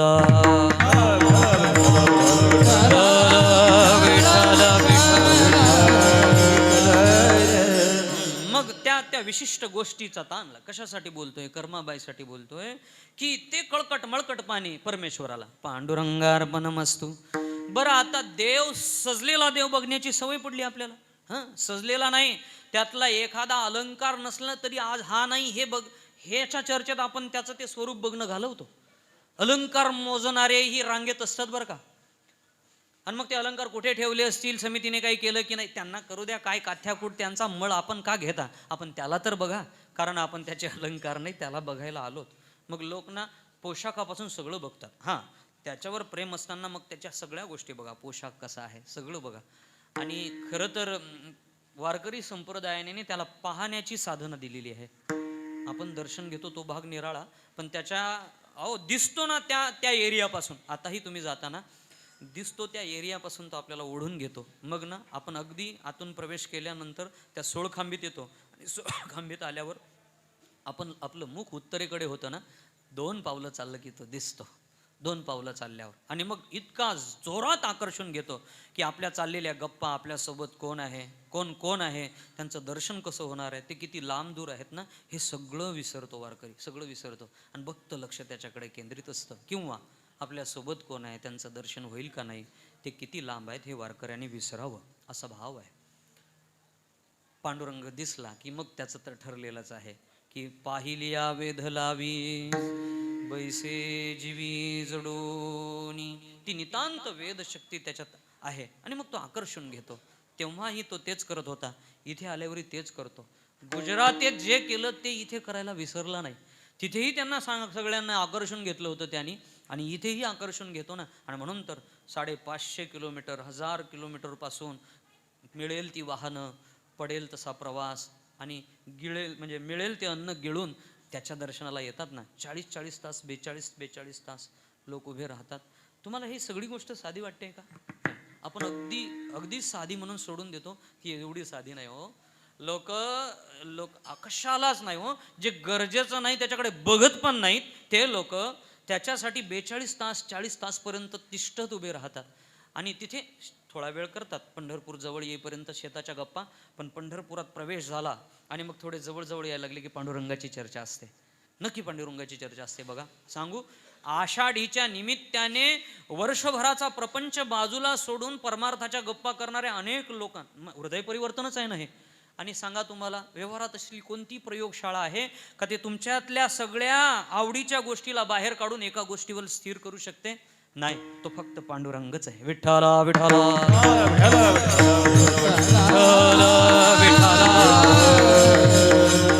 सगळं द्यायचं. आपण तर सजलेला पांडुरंग. पंढरपूरला वारकरी रात्री डेरे दाखल होतो केव्हा? कशासाठी? पहाटेचं दर्शन व्हावं यासाठी. का? तो नेमका सजलेला त्यांना बघायचा असतो. तो सजलेला आणि भक्तासाठी रात्री विश्रांती करून आलेला. कारण वारकऱ्यांची भूमिका पण तशी आहे. कारण शेजारती गायली जाते, आपण शेजारतीला पण जातो ना. म्हणजे दिवसभर दर्शन देऊन तो दमला असेल त्यावेळी त्याला मागे टेकायला लोट दिला जातो, त्याला लिंबू सरबत दिलं जातं, रात्री दिवसाचा पोशाख काढला जातो, विश्रांतीचा पोशाख घातला जातो आणि त्याला झोपण्याची विनंती करून आपण इकडे येतो. आपण निवांत झोपावं याची जबाबदारी घेऊन असलेल्याला आपण निवांत झोपण्याची विनंती करतो. ही भावमधुरता आहे भक्तिशास्त्रातली. याला भाववेडी अवस्था म्हणतात. तो कुठं झोपणार? तो झोपल्यावर चालेल तरी काय. पण ज्याला झोपायचं नाही हे ठाऊक आहे तरी त्याला झोपवण्याची गाणी गात राहणं याला भाववेडी स्थिती म्हणतात. विठ्ठला विठ्ठला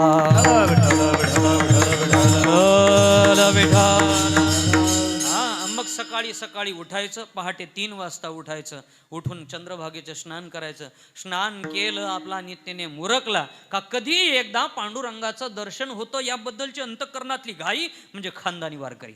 आणि महाराज मग तिथे गेल्या गेल्या तो आपल्याला दर्शन देत नाही. बरं आहे ते. आपल्याला ना सहज तारीख मिळाली तर गांभीर्य राहत नाही, गेल्या गेल्या दर्शन मिळाल्याने त्याचंही महत्त्व राहणार नाही. माणसं इतकी व्यवहारी आहेत का जी गोष्ट सहज मिळते ना ती चांगली असली तरी त्याचं अवमूल्यन केल्याशिवाय राहत नाहीत. बरं आहे आपल्याला अजूनही उभं ठेवतात. मला असं वाटतं जास्त उभं ठेवलं पाहिजे. तुम्हाला दर्शन प्रपंचातला वेळ इकडे जावा असं वाटत असेल ना तर मग तिथे तिष्ठत उभं राहिलं पाहिजे. त्याने आपला जास्त वेळ घेतला पाहिजे म्हणजे तिकडे वेळ. महाराजांनी बोललं ना की योग्य जागेवर वेळ दिला पाहिजे, नाहीतर मग अयोग्य जागी गेल्याशिवाय राहणार नाही. विठ्ठला विठ्ठला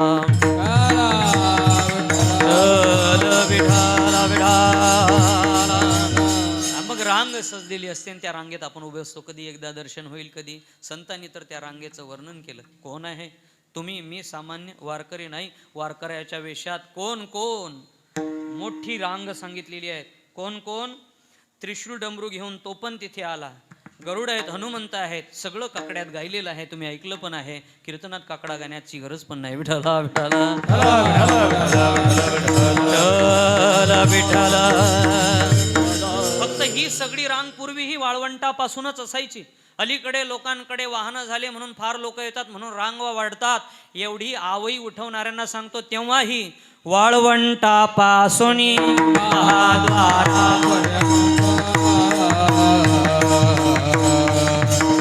सुरवराची दाटी उभे जोडोनी हात, सुरवराची दाटी उभे जोडोनी हात, वाळवंटापासून महाद्वारापर्यंत सुरवराची दाटी उभे जोडोनी हात, सुरवराची दाटी उभे जोडोनी हात. वाळवंटापासून महाद्वारापर्यंत, महाद्वारापर्यंत सुरवराची दाटी उभे जोडोनी हात, वाळवंटापासून महाद्वारापर्यंत द्वारापर्यंत सुरवराची दाटी उभे जोडोनी हात. सुरवरांची दाटी म्हटलेली आहे. त्या रांगेचं वर्णन आहे महाराज. शुक सनकादिक नारद तुंबर भक्ताच्या कोटी, कवाडाडोनी पाहता ती जग जेठी. आतूनच देव बघतोय कोण कोण आलेलं आहे. मोठे आहे तो त्रिशूळ डमरू घेऊन आला, गिरजेचा कांत वगैरे हे सगळं वर्णन आहे. ती रांग पुढे जाते आणि मग देव झोपला असं गृहीत धरून, मग झोपला गृहीत धरल्यामुळे जागवावं लागतं हेही गृहीतच आहे आणि त्यामुळे मग आपण त्याला जागवतोय. उठा पांडुरंगाता दर्शन द्या सकळा, झाला अरुणोदय सरली निद्रेची वेळ. काय भक्तिशास्त्र आहे तुम्हाला सांगतो.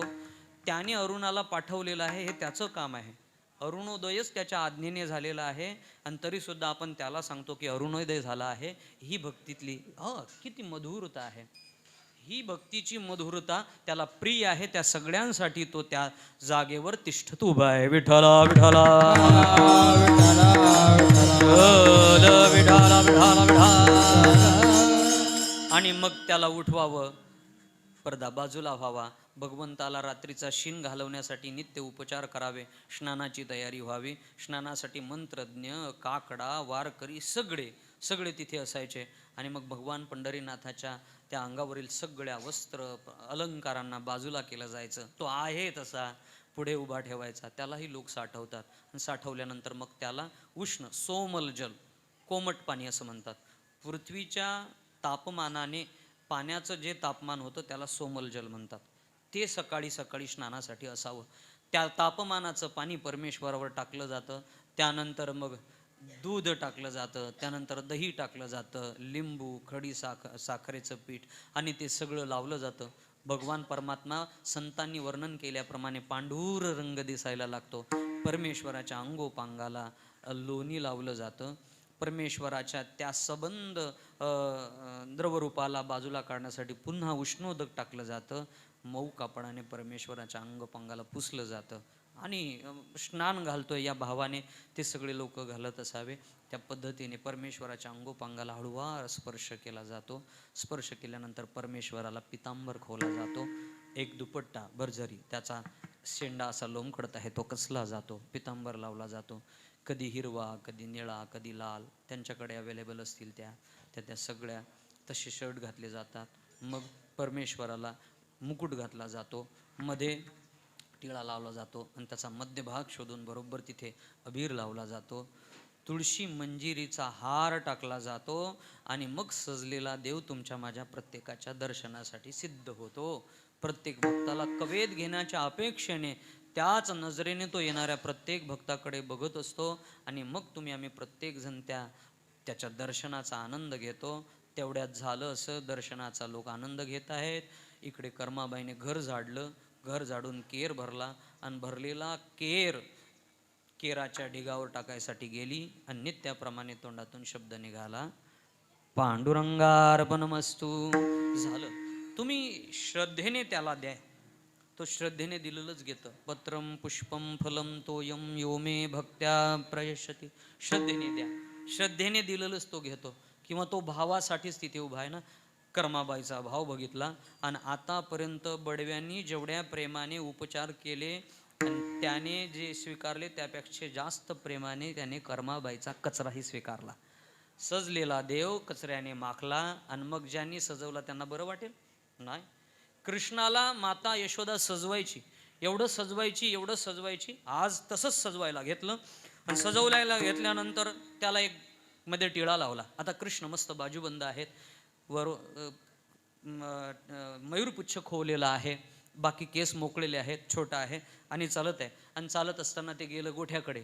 गोठ्यात गेल्यानंतर बलराम दादा आणि भगवान परमात्मा एक बैल बसून रवंथ करत होता.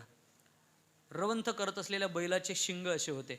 एकाने एक पकडलं, दुसऱ्याने एक पकडलं आणि त्या शिंगाला याने पकडून त्या बैलाच्या मानेला असे करत होते. बैल पण डुलत होता. ओढल्यावर एक इकडे ओढत होता, दुसरा तिकडे ओढत होता. त्याचा फार आनंद वाटला. पण काय ते ओढणं किती काळ त्याला वाटेल मनात वाटलं. आणि रवंथ करत बसलेला बैल उठून उभा राहिला. यांची उंची कमी, ते दोघे लढकले. वर लढकल्यानंतर मैया मैया म्हणून ओरडत होते.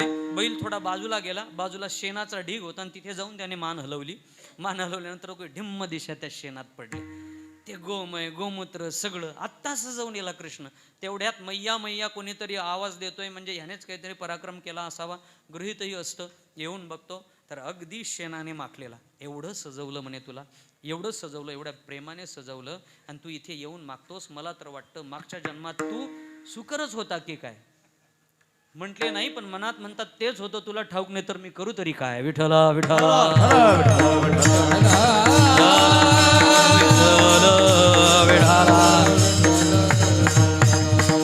सजवणाऱ्याला बिघडवणाऱ्याचा राग येतो, आलाही पाहिजे. मग बिघडलं सगळं स्वरूप. इतकं सजवलेला देव बिघडल्यानंतर त्या बडव्यांना राग आला. नंतर चर्चा झाली, हे प्रकरण नेमकं काय आहे. गावातल्या काही लोकांकडून कर्णोपकरणी ही माहिती आली का हा प्रकार सगळा कर्माबाईचा प्रताप आहे. कर्माबाईची भक्ती इतकी उंच स्थितीला गेली का तिने देवाला जे दिलं ते तो घेतो आणि मग ती काय करते, झालेलं प्रत्येक काम देवाला समर्पित करते. दररोजचा शृंगार बिघडू नये एवढ्यासाठी ते सगळे बडवे तिच्या घरी गेले. जुना काळ म्हणून तेच ठेवलेत मी. ठाला विठाला विठाला ठाला विठाला विठ्ठल. ते सगळे गेल्यानंतर कर्माबाई तुम्हीच? हा मीच कर्माबाई. तुम्हीच प्रत्येक काम उरकल्यानंतर पांडुरंगाला समर्पित करता? हो मी नाही, तोच माझ्याकडून ते स्वीकारतो. झालेलं प्रत्येक काम त्याला. ह्यांना वाटलं की आपण जी माहिती देतो याला ही उद्दामपणे उत्तरं देते. हो मीच ती. मग उद्यापासून तुम्हाला असं करता येणार नाही. कर्माबाई म्हणते मी ते करते तरी कुठं, म्हणजे उद्यापासून करता येणार नाही. ते माझ्याकडून सहज होतं. जशी वाचा भक्ताची अनावर व्हावी ना, तशी काही इंद्रियांना सवय पण व्हावी. काही लोकांना एवढ्या चांगल्या पद्धतीने फोनवर बोलतात, कोणतंही काम करू द्या ते त्यांचं बिघडत नाही. वारंवार फोनवरचं बोलणं एवढं अंगवळणी पडलंय का फोनमधलं काहीच चुकत नाही, आपल्या क्रियांमधलं चुकतं. आणि मग हरवलेला चष्मा आपण भलतीकडे बघायला लागतो किंवा चष्मा ठेवायच्या जागेवर तामण पळी ठेवतो. विठाला विठाला विठाला. म्हणजे आवडीच्या कामात लक्ष नसलं तरी ते अनुक्रमे होत राहतं, क्रमाक्रमाने होत राहतं. मला तरी कुठं कळतंय, मी तो करून घेतो तसं करतं. आता माझ्या इंद्रियांना सवय पडली, झालेलं प्रत्येक काम पांडुरंगार्पणमस्तु. त्यांना राग आला, त्यांनी जोरदार एक कर्माबाईच्या गालावर लगाली. जोरदार लगवल्यानंतर कर्माबाईच्या नित्यनेमाप्रमाणे कर्माबाईच्या मुखातून शब्द प्रयोग आले, पांडुरंगार्पणमस्तु. सगळं देवाला द्यायला शिकण्याची वृत्ती, सगळं देणे. मग जे आतापर्यंत इकडचं देत होते ते माझ्याकडे आलेलंही देवा तुझंच आहे या भावाने दिल्यानंतर त्याने ते स्वीकारलं. आणि स्वीकारल्यानंतर यांचं झालं, हे सगळे परत आले. आणि परत आल्यानंतर बघतात तर पंढरीनाथ सजलेला तर नाहीच नाही, पण त्याच्या गालावर बोटं उमटलेली आहेत. पांडुरंगाच्या गालावर बोटं उमटली होती ना, त्यावेळेस त्याची कापायला लागली. ज्याने मारली होती त्याची बोटं कापायला लागली. की हिला आपण मारल्यानंतर हिने पांडुरंगाला समर्पित केलेला मार सुद्धा देव स्वीकारतो, तर हिचा फार अधिकार मोठा आहे. म्हणजे भक्तीच्या प्रांतात इतकं स्वातंत्र्य येऊन जातं की आपली प्रत्येक गोष्ट तो त्याच्याकडे घेतो, किंवा आपलं आहे ते आपण त्याला देऊ शकतो, तो घेतो, आग्रही करू शकतो. म्हणजे भक्तिप्रांत इतका उपांगाने विरहित आहे, इतका स्वतंत्र आहे का भक्ती एक ही गोष्ट अशी आहे का त्याला कुणाचीच गरज नाही. इतर सगळ्यांना उपांगांची गरज आहे. उपांग विरहित साधना भक्तीची आहे. आणि ती स्वतंत्र वृत्ती जगद्गुरु तुकोबारायांना सासूच्या निमित्ताने सांगायची आहे. म्हणजे गोकुळातल्या काही गवळणी कर्माने देवाकडे जात होत्या, काही ज्ञानाने जात होत्या आणि काही भक्तीने जात होत्या. त्याचं वर्णन महाराज पहिल्या चरणात करतात. सुना कोणी लेके, कोणी सुना कोणी लेके, कोणी कोणी लेके, कोणी सुना कोणी सुना कोणी लेके, कोणी सुना कोणी लेके.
स्वतंत्र कोणी एकी स्वतंत्र कोणी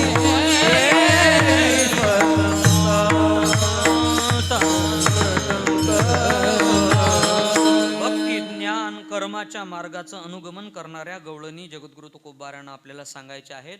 पण त्यासाठी महाराज वर्णन करतात. कोणी सुना कोणी लेकी कोणी एकी स्वतंता. कोणी स्वतंत्र सासवा नाम भक्ती, कोणी लेकी नाम ज्ञान आणि कोणी सुना म्हणजे कर्म. कर्म ज्ञान आणि भक्तीने त्या तिकडे जात होत्या. सामान्यपणे एक नियम आपल्याला आठवत असेल का, आपण केलेल्या प्रत्येकच गोष्टीचा परिणाम सारखा येत नाही. म्हणजे आपण जे करतो ना तसे तसे परिणाम ठरलेले आहेत. म्हणजे एकाने एक गोष्ट केल्यावर त्याचा परिणाम तसा येतो, तसं दुसऱ्याने दुसरी गोष्टी केल्यावर त्याचा परिणाम तसा येत नाही. व्यवहारात आपण बघतो, व्यापारी आहेत त्यांचा परिणाम निराळा आहे, शेतकरी आहेत त्यांचा परिणाम निराळा आहे, नोकरदार वर्ग आहे त्यांचा परिणाम निराळा आहे, राजकारण आहे त्याचा परिणाम निराळा आहे. ढाला विढाला विढाला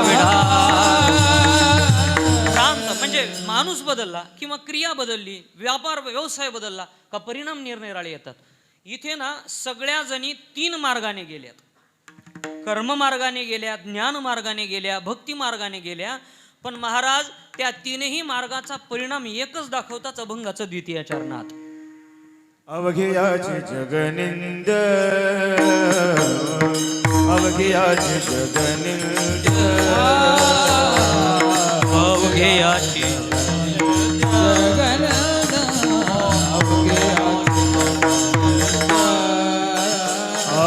अवघियाचे जगनिंद अवघियाचे जगनिंद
ज्ञानाचा आणि भक्तीचा परिणाम एकच आला, वेगवेगळा आला पाहिजे ना.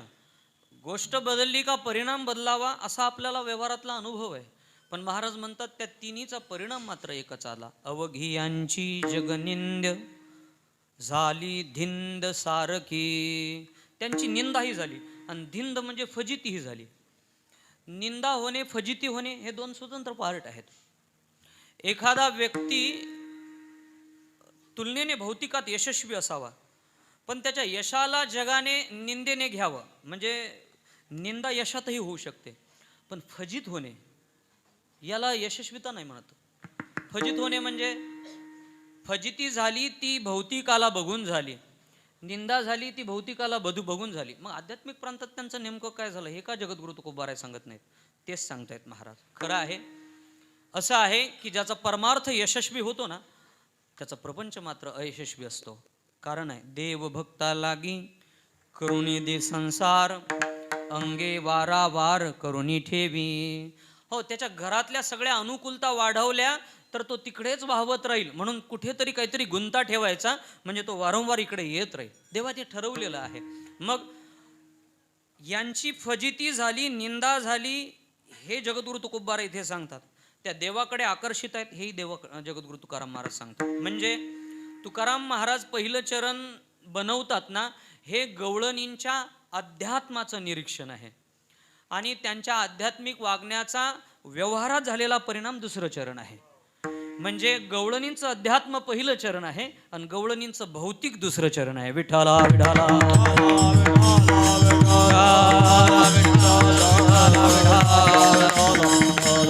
आणि तसंही बघा ना तुम्ही, देवाला लागलेल्या लोकांना प्रपंचाकडे कुठं इतका वेळ मिळतो, किंवा प्रपंचातल्या सगळ्याच गोष्टी परिपूर्ण झाल्या पाहिजेत याकडे त्याचा कटाक्ष पण नसतो. देवाला निघालेल्या लोकांची, देवाकडे निघालेल्या लोकांची फजिती झाली, याची काही उदाहरणं कमी आहेत का? तुम्हाला काय कमी माहीत आहेत का ते सांगून मी वेळ घेतला पाहिजे? मग मीराबाई आहेत आणि पासून ज्ञानोबा आहे तुकोबा आहे पर्यंत जा ना तुम्ही. पाटलाच्या कोपण्यापासून गावातल्या प्रत्येक घटकांनी दुर्लक्षित करणे, अवहेलना करण्यापर्यंतच्या कथा आपल्याला ठाऊक आहेत. विठ्ठला विठ्ठला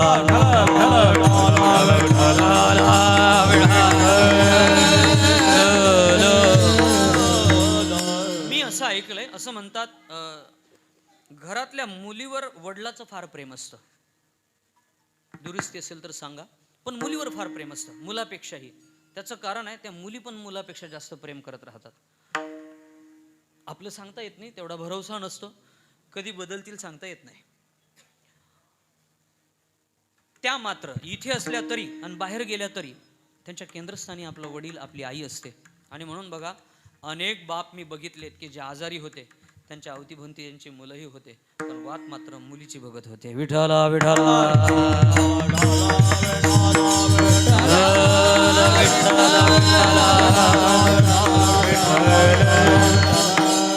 मुलीवर प्रेम असावं असा मान्यता आपला हाच अनुभव आहे की मुलीवर वडिलाचं प्रेम फार असतं.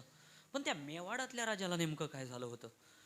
मीराबाईवर त्याचं प्रेम स्वाभाविक आहे, असलंच पाहिजे होतं, पण मग त्याच्याकडूनच ज्या दिवशी कुल आणि नाव याच्यावर काहीतरी यायला लागतं ना, त्या दिवशी कमी होतं ना ते पुत्रप्रेम, ते मुलीवरचं प्रेम नाही महाराज, तो भौतिकात वाहवला होता. आणि म्हणून त्याने ठरवलं होतं की ही माझ्या कुळाला विनाशाकडे नेत आहे, कुळाचं नाव घालवते आहे.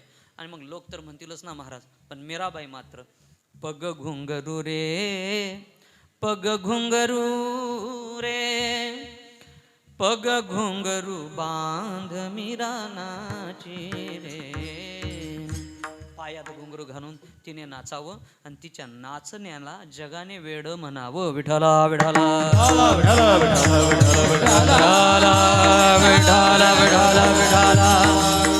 मीराबाई पासून आतापर्यंत सगळ्यांना लोकांनी वेड्यातच काढलेलं आहे. अगदी स्वाभाविकपणे भौतिकात त्यांचा प्रपंच बिघडल्यामुळे, व्यवहारातल्या गोष्टी दुर्लक्षित झाल्यामुळे जगात मात्र त्या निंदेच्या विषयी ठरल्या. अवघी यांची जगनिंद झाली धिंद सारखी.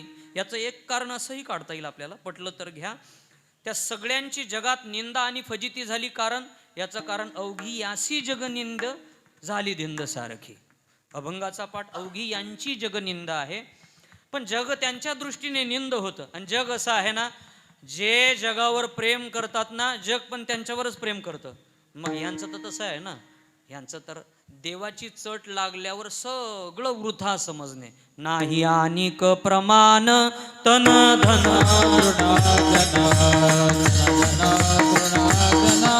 तन धन प्रमाण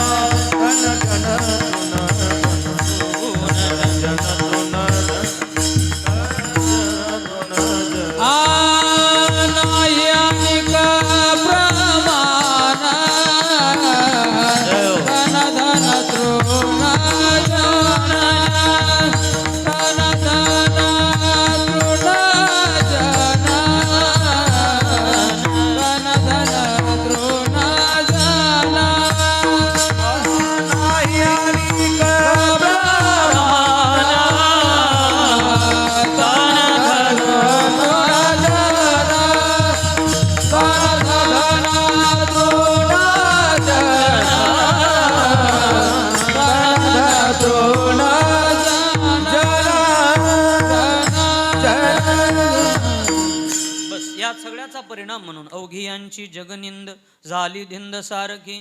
महाराज करत होत्या चांगलं काम, मग फजिती का झाली हो? महाराज म्हणतात त्यांनी फक्त एक तंत्र चुकवलं होतं.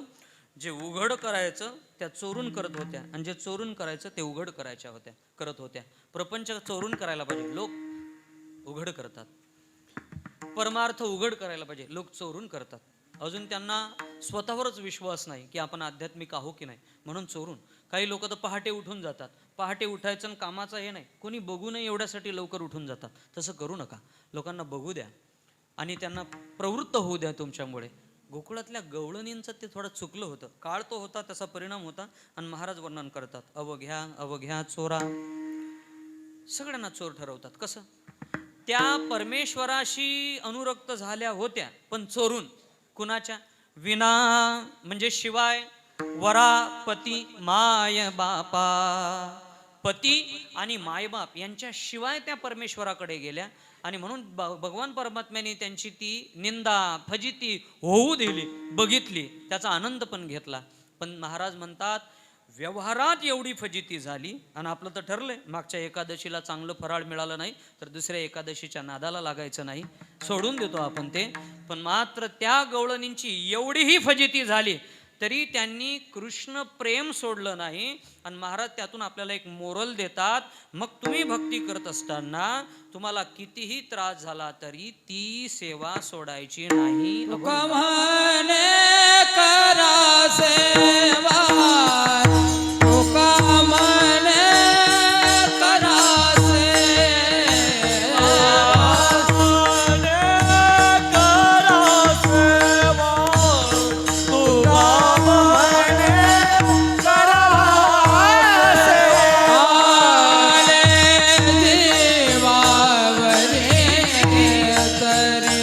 आले देवावरी तरी, अवघियाची जागरण, अवघियाची जागरण. आली दिलदा सारखे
अवघियाची